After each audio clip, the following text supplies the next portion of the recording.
आप सबका काम और आप सबका विकास करने का काम करेंगे।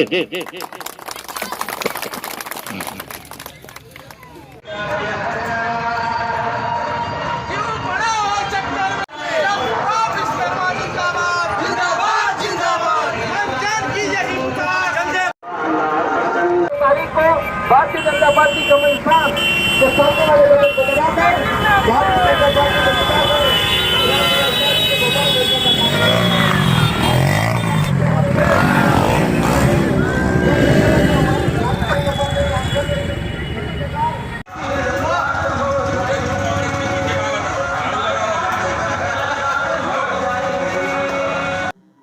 नमस्कार, एसएनसी आवाज में एक बार फिर आपका स्वागत है।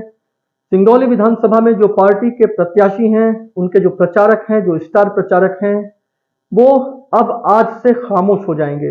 अब जनता के सोचने का वक्त आ गया है। लेकिन इसी बीच जब ये चुनाव प्रचार चल रहा था, जब हर कोई जनता के बीच में जाकर ये बताने की कोशिश कर रहा था कि उनके प्रत्याशी ही सबसे अच्छे हैं, कुछ प्रत्याशी तो ऐसे हैं जिनको लेकर जनता पहले से जानती है और अब जनता के मन में ये बिल्कुल स्पष्ट हो चुका है कि वो जब मतदान केंद्र तक जाएगी तो ईवीएम में उन्हें किसके समर्थन में उस जीत तक पहुंचाना है। लेकिन फिर भी जो संशय बना हुआ है उसको लेकर अभी तो कुछ नहीं कहा जा सकता।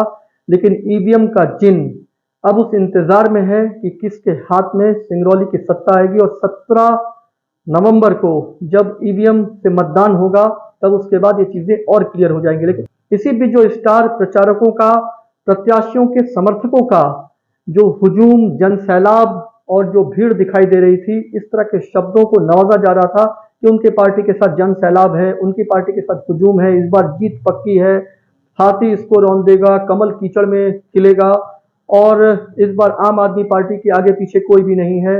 और इसके साथ साथ भाजपा जो है वो सबसे बेहतर तरीके से आ रही है। कांग्रेस का पंजा इस बार अपनी मजबूती से पकड़ जमाए हुआ है। जितने समर्थक उनके प्रत्याशी उतनी ही बड़ी बोली।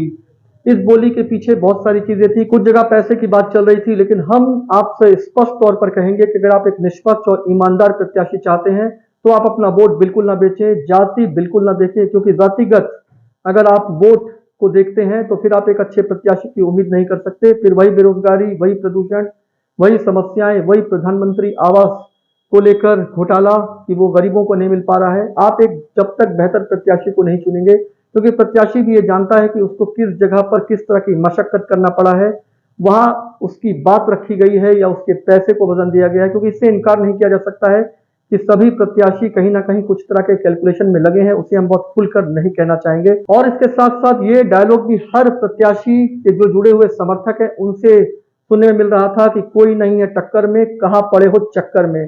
जनता किसी चक्कर में नहीं है। अगर प्रत्याशियों का जन सैलाब या जन समूह दिखाई दे रहा है, अगर वो पार्टी के समर्थक हैं, तो उनके पीछे घूमने वाले समर्थक से ईवीएम में जीत नहीं हासिल की जा सकती। वाकई में जनता इस बार किस तरह का मूड बनाए हुए है और उस मूड के साथ साथ सिंगरौली के विकास को लेकर वो कितनी गंभीर है। पिछले काफी समय से जो बेरोजगारों को लेकर लोग चिल्ला रहे हैं, ओबी कंपनियों से लेकर तमाम जो निजी कंपनियां हैं वहां पर धक्के खा रहे युवक के अंदर किस तरह की आग जल रही है और वो आग इस बार ईवीएम में क्या परिवर्तन लाने को सोच रही है, ये भी सबसे महत्वपूर्ण है। क्योंकि कल आपके पास सोचने का वक्त है और परसों जब आप मतदान केंद्र तक जाएंगे तो ये वही लम्हा होगा, ये वही वक्त होगा जो आपको आपके भविष्य को 5 साल के लिए तय करेगा कि आप इसे राजनीतिक आधार पर ले जा रहे हैं, जातिगत आधार पर ले जा रहे हैं, पैसे या दूसरी चीजों के आधार पर ले जा रहे हैं, या वाकई में इस बार आप गंभीर हैं एक सही प्रत्याशी को चुनने के लिए।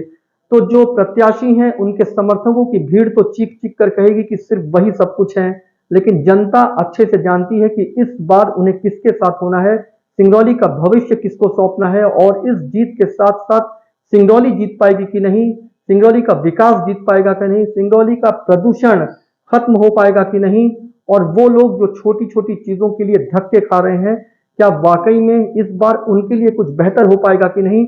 उनमें से कोई ये चीख चीख कर तो नहीं कहेगा कि उनके विधायक तो उनके पास आते ही नहीं है, ये तो कोई नहीं कहेगा कि हमारी तो कोई सुनता ही नहीं है। क्योंकि जनता अगर लोगों के पास जाकर अपनी बात रख रहे हैं तो उनको सुनने वाला कोई ना कोई तो होना ही चाहिए। जनता के मन की बात भी सुनने वाला होना चाहिए। तो अब देखना यह है कि 17 नवंबर में किसके मुकद्दर को ये ईवीएम का जिन्न तय करता है और इसके साथ साथ किस तरह की जीत सिंगरौली के भविष्य को निर्धारित करती है, इसके लिए थोड़ा इंतजार करना होगा।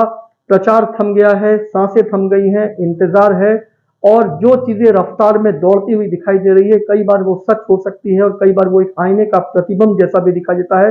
ये प्रतिबिंब हकीकत के कितने करीब पहुंचता है, ये तो ईवीएम का जब दिन बाहर निकलेगा तो पता चलेगा। एसएनसी आवाज के साथ सैफी अब्बास।